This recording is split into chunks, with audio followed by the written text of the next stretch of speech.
بسم اللہ الرحمن الرحیم۔ اللہ تعالیٰ کو بندہ کی کون سی ادا پسند ہے؟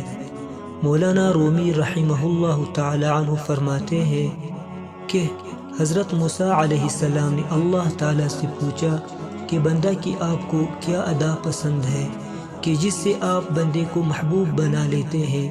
اللہ تعالیٰ نے فرمایا، اے موسیٰ، جس طرح سے 3 سال کی بچہ کی ماں کسی لغزش پر کان پکڑ کر نکالتی ہے، نکل نالائق گھر سے وہ نکالنا نہیں ہوتا بلکہ تنبیہ ہوتی ہے، تو وہ بچہ بجائے نکلنے کے ماں کے پیر سے لپٹ کر زار و قطار روتا ہے۔